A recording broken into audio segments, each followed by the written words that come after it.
Hello students, welcome back to my channel education. तो आज हम करने वाले हैं क्लास 12 चैप्टर 1 का टॉपिक इलेक्ट्रिक फ्लक्स और गॉस थ्योरम पढ़ेंगे हम, ठीक है।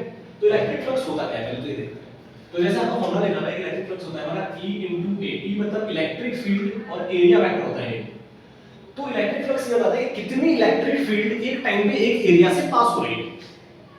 एक पॉइंट एरिया से कितनी इलेक्ट्रिक फील्ड एक टाइम पे पास हो रही है, उसको मैं बोलता हूं इलेक्ट्रिक फ्लक्स। सिंपल है। अब देखो ये क्या है, एरिया वेक्टर। एरिया वेक्टर हम लेंगे कैसे? अगर मान लो कोई भी आपका स्फेरिकल सरफेस है तो उसका एरिया वेक्टर हमेशा क्या लेना है? आपको आउटवर्ड नॉर्मल लेना है, बाहर निकलता हुआ एंगल आपको लेना है, तो ये एरिया वेक्टर हो जाएगा इसका।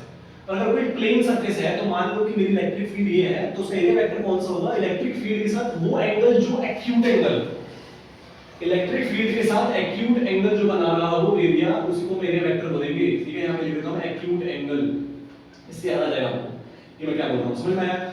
एरिया वेक्टर कैसे लेते हैं? या तो प्लेन सरफेस होगा या फिर हमारा स्फेरिकल सरफेस होगा। स्फेरिकल सरफेस में क्या करना है? जो भी आउटवर्ड नॉर्मल निकल रहा है आपका, मतलब सर्कल से बाहर निकल रहा है, उसको आप एरिया वेक्टर मान लेते हो। लेकिन प्लेन सरफेस में वो एंगल लेना है जो इलेक्ट्रिक फील्ड के साथ इक्विवेलेंट एंगल बना रहा हो, वो होगा आपका एरिया वेक्टर। मतलब ये आपका क्या है? एरिया वेक्टर है, ये आपका इलेक्ट्रिक फील्ड है।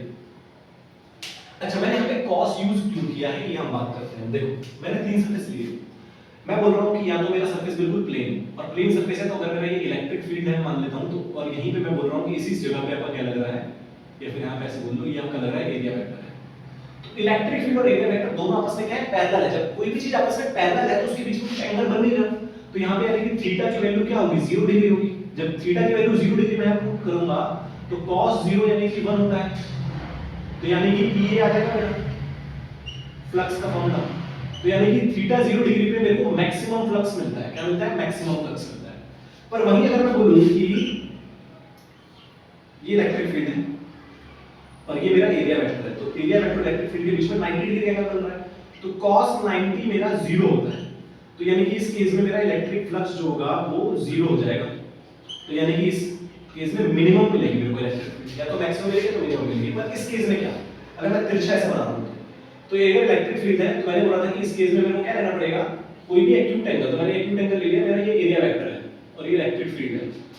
तो ये एरिया वेक्टर इलेक्ट्रिक फील्ड बन रहा है, मतलब यहाँ पे कुछ ना कुछ एंगल जो बनेगा वो या तो 0 से और क्या बोलते हैं 90 डिग्री से बीच में होगा थीटा की वैल्यू। ठीक है, इन दोनों के बीच होगी, इन बिटवीन होगी। समझ में आया कुछ? तो एक चीज और समझ लेते हैं। जब भी हम किसी भी गॉस कहीं पे भी हम गॉस थ्योरम लगाएंगे तो सिंपल सा एक है, ये है कि आपको कि ऐसा सरफेस गॉसियन सरफेस लेना पड़ेगा, जिस सरफेस में हम फॉर्मूला लगाते हैं उसको हम गॉसियन सरफेस बोलते हैं। तो आपको ऐसा गॉसियन सरफेस लेना पड़ेगा जिसके अंदर या तो cos 0 बन रहा हो या तो cos 90 बन रहा हो, या तो मतलब एरिया वेक्टर परपेंडिकुलर हो या इलेक्ट्रिक फील्ड की साथ वाली लाइन में चल रहा हो, तो ही हम आंसर अच्छे से निकाल पाएंगे। क्योंकि इसके अंदर तो एंगल कुछ बनेगा नहीं, तो इसलिए हम ये दोनों सरफेस पे ज्यादातर चर्चा करने वाले हैं पूरे चैप्टर में। ये आपको याद रखना है, बस इतना समझ में आया। अब गॉस लॉ होता क्या है ये पढ़ लेते हैं एक करके। गॉस लॉ क्या होता है? तो total flux through enclose surface, किसी इनक्लोज सरफेस में कितना टोटल फ्लक्स है? इनक्लोज मतलब पूरा बंद सरफेस है, तो इनक्लोज सरफेस में कितना फ्लक्स लग रहा है उसको कहते हैं हम गॉस लॉ। वो निकालेंगे कैसे? चार्ज बाय एप्सिलॉन नॉट से निकालते हैं कि चार्ज बाय पर एप्सिलॉन नॉट टाइम्स हमारा इसको निकालते हैं गॉस लॉ। तो फॉर्मूला क्या होता है? देखो इंटीग्रेट हमने इसको है ना इनक्लोज इंटीग्रेशन, जो मैंने रिंग लगाई है ना इंटीग्रेशन के ऊपर, क्योंकि हम इनक्लोज सरफेस की बात कर रहे हैं तो इनक्लोज इंटीग्रेशन में लगा हुआ हमने पढ़ा फ्लक्स क्या होता है इनटू डी, और यही हमारा बराबर होता है चार्ज बाय एप्सिलॉन नॉट के लिए। मतलब कि मेरा जो ये फ्लक्स का फॉर्मूला आएगा चार्ज बाय एप्सिलॉन नॉट आएगा गॉस लॉ से। इसका प्रूफ बहुत बड़ा था पेपर में, तो प्रूफ देख लेते हैं। तो मैंने अभी क्या बताया था कि हम ऐसा गॉसियन सरफेस लेंगे जो या तो 0 डिग्री बना रहा हो या 90 डिग्री बना रहा हो।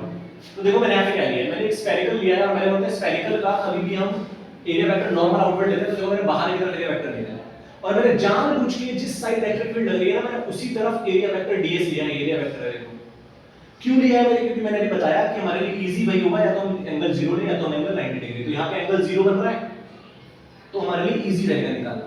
कैसे इजी रहेगा बताता हूं। देखो किसी भी फील्ड कहीं पे भी इलेक्ट्रिक फील्ड का फॉर्मूला क्या होता है हमने पहले पढ़ लिया है। इलेक्ट्रिक फील्ड का फॉर्मूला होता है E/1/4 q by r2, मतलब मैं इसको k/r2 भी लिख सकता हूं ना, k की वैल्यू होती है 1/4 हमने चैप्टर के शुरू में ये बात हमने क्लियर कर ली थी।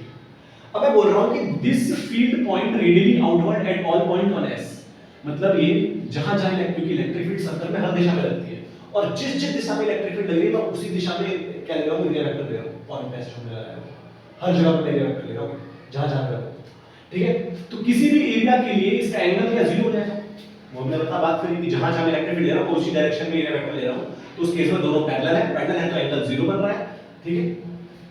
तो इस केस में मैं एरिया क्या लिख सकता हूं, ऐसे लिख सकता हूं d phi = EDS क्यों, क्योंकि EDS cos 0 डिग्री हो जाएगा, ये वेक्टर क्वांटिटी थी, वेक्टर हटाने के बाद EDS cos 0 बना, तो यानी कि आंसर आया मेरा EDS, सिंपल, ठीक है। तो टोटल फ्लक्स मैं निकालूंगा, टोटल फ्लक्स क्योंकि कैसे निकालूंगा देखो, क्रोस इंटीग्रेशन किया मैंने d phi e का, ठीक है।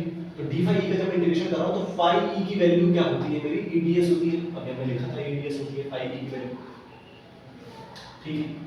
क्या ये बात समझ में आई, ठीक है, समझ में आ गया, ये लिखा है ना e into d area ds होता है ना, e कांस्टेंट था बाहर आ जाएगा, बचा यहां पे ds, तो ds का इंटीग्रेशन करना है, ds का इंटीग्रेशन s होता है, सिंपल सी बात है ना, ds का इंटीग्रेशन s ही तो होगा, तो यानी कि e into total area of sphere, है ना।